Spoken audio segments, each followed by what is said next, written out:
This is Vicinity 95.3 FM, Ikejile, Ijesha. I'm AISHA IBRAHIM with Global News. First, the headlines.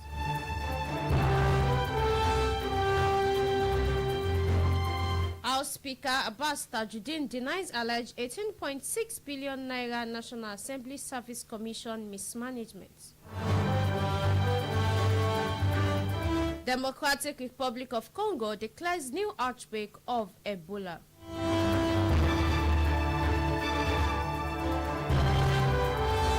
United States envoy Witkoff to meet Russian president stows away war in Ukraine.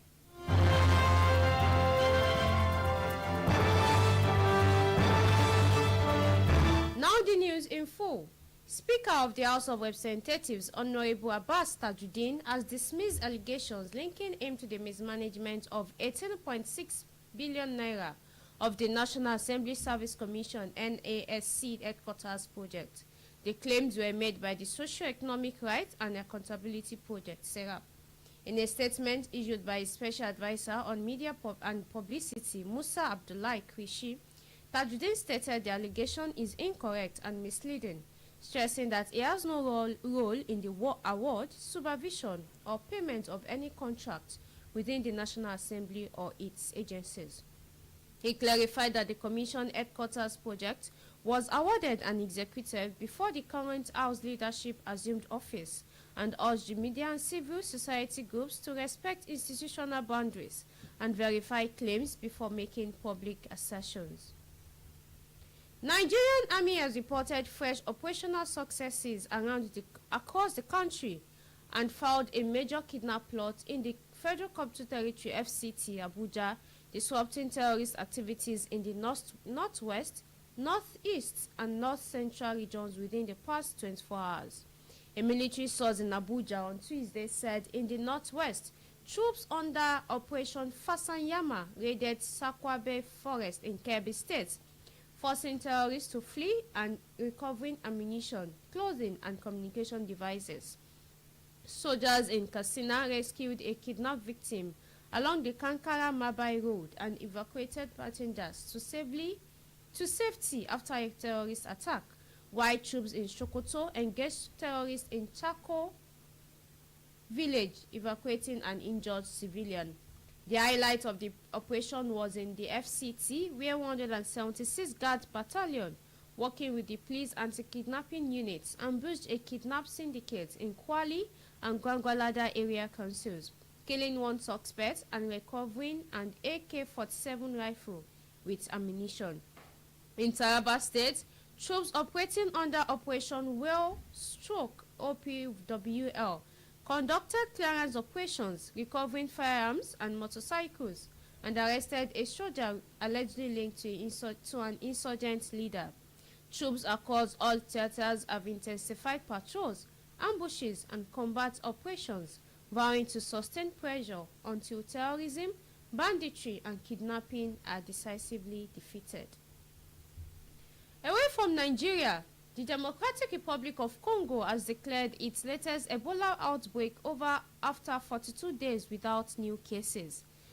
The outbreak in Kasai Province, the region's first since 2008, recorded 53 confirmed cases, 45 deaths, and 11 probable cases, with over 47,500 people vaccinated. Health authorities and the World Health Organization praised the swift response by frontline workers, noting the outbreak was contained in just 3 months despite challenging conditions. The last patient was discharged on 19 October as the country begins a 90-day period of enhanced disease surveillance, while continuing to tackle other health threats, including cholera and mpox. The Economic Community of West African States, ECOWAS, ended its mediation mission to Guinea-Bissau on Monday without a breakthrough. According to reports, talks with the country's co-leaders will continue later this month. The delegation, led by Sierra Leone President Julius Maada Bio, visited following last week's military takeover that hosted President Umaro Sissoco Embalo, who fled to Brazzaville.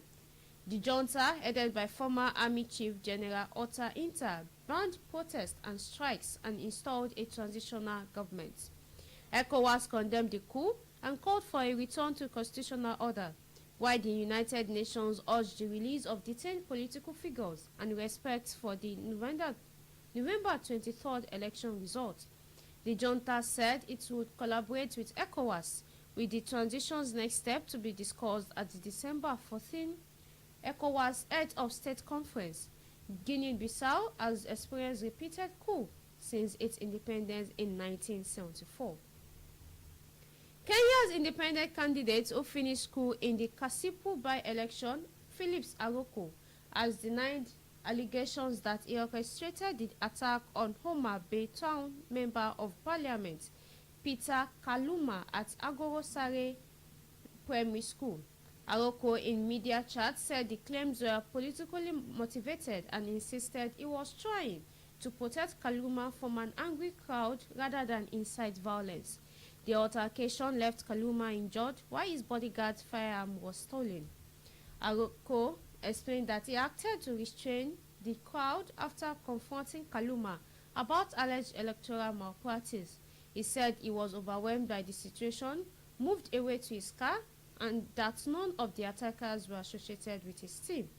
Kaluma had previously accused Aroko of directing the assailant.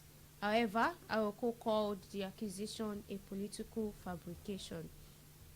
You are listening to Vicinity 95.3 FM, transmitting live from Ikejile, Ijesha. Global news will continue shortly. Music. Sports. In towards Lukaku. Entertainment. Cut the beat. Politics. All on your darling station, Vicinity 95.3 FM, Ikejile, Ijesha. Thanks for staying tuned. For news updates and live streaming, visit our website at vicinity953fm.com.ng. You can also provide us information via email at vicinitynewsroom@gmail.com or call 081-4365-8302. Now the rest of the news. United States Special Envoy Steve Witkoff will meet Russian President Vladimir Putin in Moscow on Tuesday amid growing optimism from Washington about a potential peace deal to end the war in Ukraine. Witkoff recently met Ukraine officials in Florida to refine a United States-backed proposal that President Volodymyr Zelensky said was constructive, however still burdened by difficult issues, especially Russia's demand for Ukraine territorial concessions. European leaders, including France, Emmanuel Macron, and European Union Foreign Policy Chief Kaja Kallas, have called for caution, stressing that any agreement must protect Ukraine's sovereignty and include Europe's imports. The talks come as Russia claims to have seized the eastern city and the border town of Voskach, a claim Kyiv denies. Ahead of the Moscow meeting, Witkoff also met United Kingdom Prime Minister Keir Starmer and Ukraine's chief negotiator Rustem Umerov, while the White House said the peace plan has been significantly refined, including territorial control and security guarantees. As a NATO member with divisions still deep, the path to a lasting settlement remains uncertain. China and Japan traded conflicting accounts of a confrontation near the disputed Senkaku Diaoyu Islands after a Japanese fishing vessel encountered Chinese Coast Guard ships in the area. China accused the vessel of illegal entering its waters and said it took necessary law enforcement measures, while Japan said Chinese ships entered its territory and were expelled as its Coast Guard protected the fishing boat. The incident comes amid rising diplomatic tensions fueled by Japanese Prime Minister Sane Takaichi's recent comments suggesting Tokyo could respond militarily if China attacked Taiwan. The islands, long a flashpoint between the two nations, have seen increased China's maritime activity, with last year marking record high patrols. The latest encounter highlights the growing risk of escalation in the East China Sea. A bit of sports. Barcelona and Spain midfielder Aitan Bonmati will be sidelined for several months after sustaining an injury during national team training.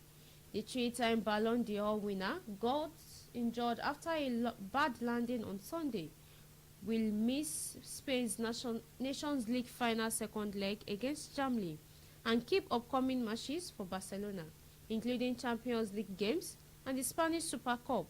Reports suggest she will be out for at least 2 months. The injury ends a standout year for the 27-year-old who helped Barcelona secure a domestic treble and led Spain to the Euro 2025 final. Spain coach Sonia Bermudez and captain Irene Paredes both described her absence as a major loss but expressed confidence the team will adapt. Bonmati has returned to Barcelona to begin her recovery. To end global news, another look at the headlines. Speaker of the House of Representatives, Honorable Abbas Tajuddin, has dismissed allegations linking him to the mismanagement of 18.6 billion naira of the National Assembly Service Commission (NASC) headquarters project. The claims were made by Socio-Economic Rights and Accountability Project. We told you that the Democratic Republic of Congo has declared its latest Ebola outbreak over after 42 days without new cases. Lastly, you heard United States Special Envoy Steve Witkoff will meet Russian President Vladimir Putin in Moscow on Tuesday amid growing optimism from Washington about a potential peace deal to end the war in Ukraine.